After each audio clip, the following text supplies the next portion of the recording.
नमस्कार, आदाब। मैं हूं साजिद सैफी और आप देख रहे हैं बेबाक रिपोर्टर। दोस्तों, बेबाक रिपोर्टर पर आज वो मुद्दा जो यूपी में कभी चुनावी मुद्दा नहीं बन सका।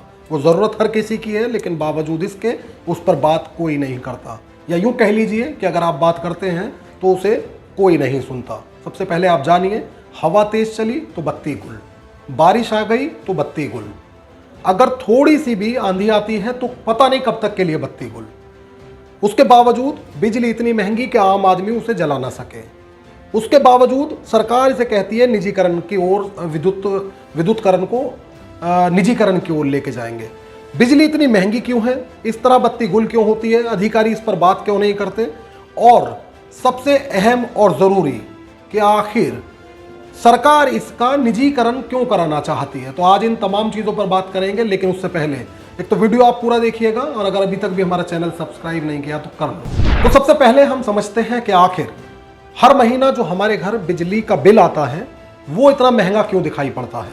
एक मजदूर की अगर हम बात करें तो मनरेगा मजदूर 200 से 300 रुपया कमा पाता है। ऐसे में अगर किसी के घर 2000 बिजली का बिल आ जाता है या 3000 आ जाता है तो टेंशन में आ जाता है। आप ये जान लीजिए कि मैं उस तबके की बात फिलहाल कर रहा हूँ जो मजदूरी करता है। अगर आप सुख सुविधाओं से लैस हैं तो बिजली का अच्छा खासा बिल आप भरते होंगे। उसके बाद भी आखिर सरकार क्यों कहती है कि जो विद्युत विभाग है वो भारी घाटे में है। तो सबसे पहले हम समझते हैं कि बिल जो आता है उस पर किस तरह से रीडिंग जुड़ती है। अगर आप नगर में रहते हैं तो पहले आपके लिए हम बता दें कि घरेलू नगर की बात करें तो शुरू की जो 150 यूनिट होती हैं वो 5 रुपया 50 पैसा विद्युत विभाग चार्ज करता है। यानी इसे ऐसे समझ सकते हैं हम सरल भाषा में कि अगर हम सिर्फ 150 यूनिट तक ही बिजली फूकते हैं तो हमारे पास जो बिल आता है उसमें प्रति जो यूनिट है वो 5 रुपया 50 पैसा के हिसाब से जुड़कर आती है। लेकिन अगर यही रीडिंग हम 150 से 300 तक यूनिट जो है इसको फूंक देते हैं तो फिर ये 5 रुपया 50 पैसा के हिसाब से चार्ज नहीं की जाती है, बल्कि विभाग इसे 6 रुपया के हिसाब से फिर चार्ज करता है 300 रीडिंग तक। यह ध्यान दीजिएगा, अगर 300 से ज़्यादा यानी 500 तक आप, या 300 से ज़्यादा रीडिंग अगर आप फूंक रहे हैं, इसमें जो लिमिट है वो 500 तक है। 300 से 500 यूनिट तक बिजली फूंकने पर, बिजली जलाने पर आपको 6 रुपया 50 पैसा के हिसाब से प्रति यूनिट विद्युत विभाग चार्ज करेगा, जोड़कर आपके बिल में भेज देगा। लेकिन अगर आप उससे भी ज़्यादा बिजली फूंकते हैं तो विद्युत विभाग अब उस रीडिंग का चार्ज, उस यूनिट का चार्ज प्रति यूनिट 7 रुपया कर देगा। अब आप समझ लीजिए कि जितनी आपकी जो यूनिट फूकती है उसी के हिसाब से विद्युत विभाग आपके यहाँ वो जो महीना में बिल निकलता है वो बिल आता है। ये हो गया यूनिट का चार्ज। लेकिन इसके भी अलावा 110 रुपया प्रति किलोवाट के हिसाब से विद्युत विभाग आपका अलग से चार्ज करके भेजता है, बिल में ऐड होता है, वो 110 रुपया प्रति किलोवाट के हिसाब से। इसके साथ ही अब ये सारा कुछ जोड़ने के बाद 5% इलेक्ट्रिसिटी कर ड्यूटी लग जाती है इसमें। यह है नगर की बात। अब करेंगे देहात इलाके की बात। अब ग्रामीण इलाके में रहते हैं तो यहां आपको सरकार की ओर से थोड़ी सी बिजली जलाने में छूट मिलती है। वो छूट किस प्रकार से है हम समझेंगे इसे बारीकी से। ये जो ग्रामीण इलाका है इसमें शुरू की जो 100 यूनिट बिजली आप एक महीना में अगर जलाते हैं तो प्रति महीना आपका 100 यूनिट तक आपके जलाने पर बिजली 3 रुपया 35 पैसे के हिसाब से प्रति यूनिट हर माह आपके बिल में जुड़कर आने वाली है। लेकिन यहाँ ध्यान रखिए कि अगर 100 यूनिट तक आप जला रहे हैं, 100 से ज़्यादा अगर हो जाती है एक यूनिट तो 150 तक फिर एक लिमिट और रखी है इन्होंने। जो 3 रुपया 35 पैसा ही जोड़ रहे थे यूनिट का, अभी आपको 3 रुपया 80 पैसा के हिसाब से बिल भेजेंगे। यहाँ भी 150 यूनिट अगर आप एक माह में फूंकते हैं तो इतनी बिजली का इस्तेमाल अगर आप करते हैं। अब अगर आप सुख सुविधाओं से लैस हैं, आप गांव में रहते हैं, लेकिन बावजूद इसके आपके यहाँ इन्वर्टर है, आपके यहाँ बैटरी लगी है, स्टेबलाइजर है, आपके यहाँ फ्रिज है, तो फिर जाहिर है कि आप 150 से ज़्यादा यूनिट बिजली फूंक सकते हैं। लेकिन अगर ऐसा आपने किया या करते हैं तो फिर वही बिल जो 3 रुपया 80 पैसा के हिसाब से यूनिट जुड़ रहा था वो आपका 4 रुपया 50 पैसा विद्युत विभाग चार्ज करता है उस दौरान। 300 से यूनिट अगर आपके ऊपर हो जाती है तो 500 यूनिट तक फिर आपको 5 रुपया के हिसाब से यूनिट का अदा करना होगा जो बिल आपका आता है हर महीना। अब इसमें भी वही सब जो मैंने आपको बताया था किलोवाट का, और जो ड्यूटी है इलेक्ट्रिसिटी की ड्यूटी वो 5%, और वैसे ही आपका 110 रुपया प्रति किलोवाट के हिसाब से जुड़कर आएगा।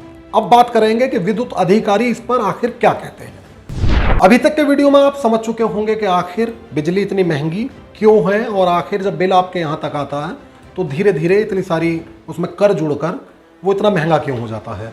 अब आप यह भी समझ चुके होंगे कि बिजली जो है वो एक मजदूर किस तरह से जलाता होगा, या फिर उसका जो बिल है वो किस तरह चुकाता होगा। इसके साथ ही एक और चीज़, जब एक महीना आप बिल जमा नहीं करते हैं तो विभाग की ओर से आपको वार्निंग, चेतावनी दी जानी शुरू कर दी जाती है कि अगर आप जमा नहीं कर पाएंगे बिल तो आपका कनेक्शन काट दिया जाएगा।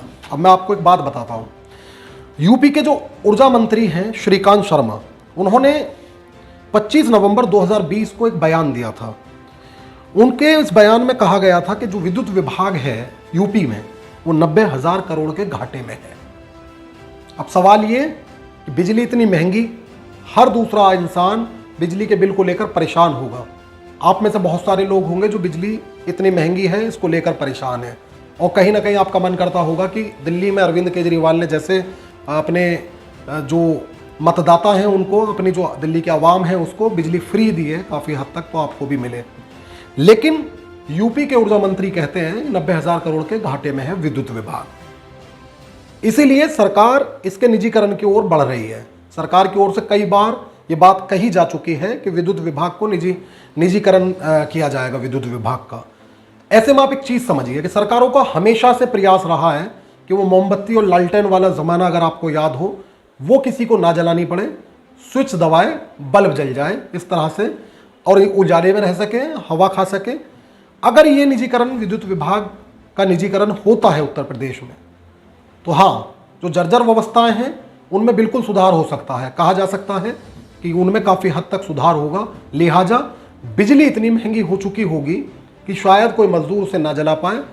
हो सकता है कि रिचार्ज के तरीके उसके नए नए ईजाद कर दिए जाएं, और जैसा आप कूपन लेंगे वैसे आपको बिजली इस्तेमाल करने को मिलेगी। लेकिन ऐसे में एक समस्या यह भी हो सकती है कि बहुत सारे जो घर हैं वो अंधेरे में डूब जाने को मजबूर हों। अब बात करेंगे कि आखिर इतनी विद्युत कटौती क्यों होती है। तो दोस्तों, आप में से कई सारे लोग ऐसे होंगे जो जब बिजली कटौती होती होगी, यानी बत्ती गुल हो जाती होगी, तो आपके पास विद्युत अधिकारियों के नंबर होंगे, और आप में से कई सारे लोग बिजली को लेकर उनसे कॉल करके संपर्क करते होंगे कि आखिर थोड़ी सी हवा में, थोड़ी सी बरसात में, बारिश आ जाने पर बत्ती गुल क्यों हो जाती है। अधिकारियों की ओर से आपसे भी कहा गया होगा, और कैमरे पर ना आने की शर्त और नाम ना बताने की शर्त पर हमसे भी कई अधिकारियों ने ये बात शेयर की है, कि ये बात साझा की है कि उनकी ओर से सरकार को लगातार जो जर्जर विद्युत व्यवस्था है उसको लेकर जो बजट है वो भेजे गए हैं लिखकर कि कितना आखिर बजट चाहिए विद्युत विभाग को, और ये जो विद्युत लाइन है ये अंडरलाइन की जा सके, इसको लेकर भी जो प्रस्ताव हैं वो विद्युत अधिकारी ऐसा बोलते हैं कि सालों पहले जा चुके हैं। लेकिन सरकार, चूंकि पहले ही सरकार के जो ऊर्जा मंत्री हैं उनका एक तर्क है कि विद्युत विभाग खासे घाटे में है यूपी का, तो ऐसे में जो उनके प्रस्ताव हैं वो पास नहीं होते हैं। यह एक कारण हो सकता है कि विद्युत कटौती ज़्यादा होती हो, और गर्मी में जब लोगों का हाल बेहाल होता है, ऐसे में अगर बिजली कटौती होती है तो लोगों का, बच्चों का, महिलाओं का क्या हाल होता है, या आप में से ज़्यादातर लोग जानते हैं। अब मैं आपको एक अहम जानकारी देना चाहता हूं। मैंने एक अनुमान के लिए एक जो आंकड़ा है वो जमा किया है। सिर्फ जनपद बुलंदशहर के तौर पर मैं उदाहरण दूंगा आपको, लेकिन आप ये जान लीजिए ऐसे में कि बुलंदशहर जो है वो दिल्ली का सटा हुआ जनपद कहा जाता है इसे, और दिल्ली एनसीआर का हिस्सा कहा जाता है। यहाँ एक अखबार से जो मैंने आंकड़े जुटाए हैं वो मैं आपको बताता हूँ कि यहाँ कौन से नगर में कितने घंटे की एक अनुमान के मुताबिक बिजली कटौती होती है। सबसे पहले बुलंदशहर नगर की बात करते हैं, तो अखबार से लिए गए आंकड़े के मुताबिक यह 4 से 6 घंटा बुलंदशहर नगर में बिजली कटौती होती है। चोला क्षेत्र की अगर हम बात करेंगे तो चोला में भी 4 से 6 घंटा बिजली कटौती होती है। अनूप शहर में भी वैसे ही 4 से 6 घंटा तक बिजली कटौती होती है। ये योगी राज की बात हम कर रहे हैं, अभी की बात कर रहे हैं, ताज़ा ये आंकड़े हैं जो हमने जुटाए हैं। बीवी नगर में 6 से 8 घंटा, माफ़ कीजिएगा, बिजली कटौती यहाँ की जाती है। पहासू की बात करें तो वैसे ही 4 से 6 घंटा बिजली कटौती यहाँ होती है। आहार की बात करें 4 से 6 घंटा, लेकिन अगर गुलावटी की हम बात करते हैं तो गुलावटी में ये आंकड़ा बढ़ जाता है और 12 से 14 घंटे तक ऐसा माना जाता है यहाँ बिजली कटौती की जाती है। औरंगाबाद की बात करूंगा 4 से 6 घंटा, डिबाई की बात करूंगा 4 से 6 घंटा, शिकारपुर की बात करूंगा तो 4 से 6 घंटा है, और खानपुर की अगर मैं बात करूंगा तो 10 से 12 घंटे तक यहाँ भी बिजली कटौती की जाती है। सिकंदराबाद में 4 से 6 घंटा और अहमदगढ़ में 4 से 5 घंटा बिजली कटौती की जाती है। इससे आप समझ सकते हैं कि जब इतने घंटे की बिजली कटौती के बाद बिल इतने महंगे आते हैं, तो अगर 24 घंटा यूपी में आप बिजली का लाभ लेने लगे या 24 घंटे आप चाहते हैं कि बिजली जैसे दिल्ली में आती है या फिर नोएडा की बात करें, बड़ी सिटी में आती है, मेट्रो सिटीज़ में आती है, वैसे अगर बिजली आप चाहते हैं तो कितनी महंगी ये बिजली हो जाएगी। तो आज जो ये वीडियो बनाने का मकसद है, एक तो चुनावी मुद्दा नहीं बनती बिजली कभी यूपी में, ना बिजली कटौती, ना विद्युत जर्जर विद्युत व्यवस्था, ना महंगी बिजली, इसको लेकर किसी तरह की कोई प्रतिक्रिया सामने नहीं आती है। इस वीडियो को बनाने के 2 मकसद हैं। पहला मकसद, चुनावी मुद्दा बिजली यूपी में क्यों नहीं बनती है, बननी चाहिए। दूसरा, बिजली इतनी महंगी है तो फिर उसके बाद विद्युत विभाग इस कदर घाटे में क्यों है। अगर इस विभाग में बहुत भ्रष्टाचार है तो सरकार उस पर नकेल कसने में नाकाम क्यों साबित होती है।